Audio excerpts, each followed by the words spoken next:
Guys আজকে আমরা আবারও ডুও পার্টনার বানানোর জন্য সোশ্যালে যাব। তো কোনো এক আন্টির মেয়ে কমেন্ট করেছিল বড় আইডি দিয়ে তো সবাই ডুও বানাইতে পারে, কিন্তু পারলে বড় আইডিতে ডুও বানায় দেখেন। তো গাইস আমার প্রাইম 8 এর আইডিতে ডুও আছে দেখে সে ভাবছে আমি বড় আইডিতে ডুও বানাইতে পারবো না। তো গাইস যেহেতু কেউ একজন আমার চ্যালেঞ্জ দিচ্ছে সেহেতু আমার চ্যালেঞ্জটা কমপ্লিট করতে হবে, চাইলে তোমরাও চ্যালেঞ্জ দিতে পারো। তো গাইস এখন বেশি কথা না বলে আমরা চলে যাবো সোশ্যালের মধ্যে। আর তোমরা যারা যারা ফলো দেন অবশ্যই প্যান্টের নিচ থেকে হাতটা বের করে ফলো করে দিবা। আরে সি করেন কেন কাকি, বুঝলাম না, একটা ফলো দিলে কি আপনাকে হাতে ব্যথা করে নাকি? তো গাইস আমি কিন্তু কথা বলতে বলতে প্রাইম 7 এর আইডিতে চলে আসছি।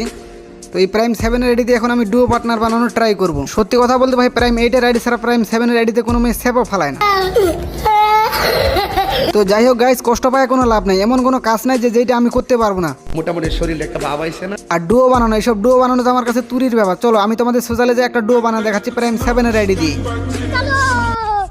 গাইস আমি কিন্তু সোশ্যালের মধ্যে এইভাবে করে 20 মিনিট ধরে ঘোরাঘুরি করতেছি, কিন্তু মেয়ে তো দূরের কথা, আমি ডান্ডাওয়ালা সান্ডাগুলোও পাইতেছি না।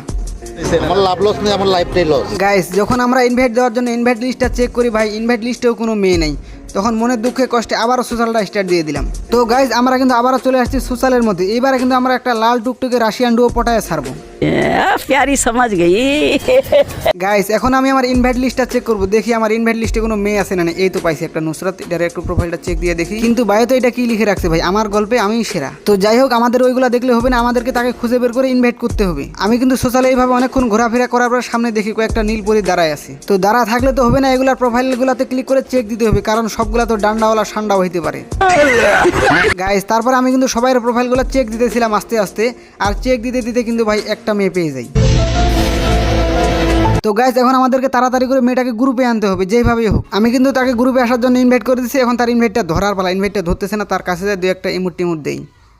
হ্যালো আপু, হ্যালো, আপনি কি আমার কথা শুনতে পান? গাইস সে আমার ইনভাইটটা ধরার কোনো নাম নাই, সে আবার ইনভাইটটা রিজেক্ট করে পালাইতেছে, বুঝলাম না ভাই। এখন আমি তার পিছন পিছন যাবো, দেখি সে কত দূর যাইতে পারে। হ্যালো আপু, হ্যালো, নীলপরি একটু দাঁড়ান না। ভাই আপনার সমস্যা কি? আপনি আমার পিছে পিছে আসতেছেন কেন? আরে শুনেন না, আপনি আমার কথাটা শুনেন। আপনার কথা আমি কি শুনবো? অনেকক্ষণ ধরে লুচ্চার মতো পিছে পিছে ঘুরতেছেন।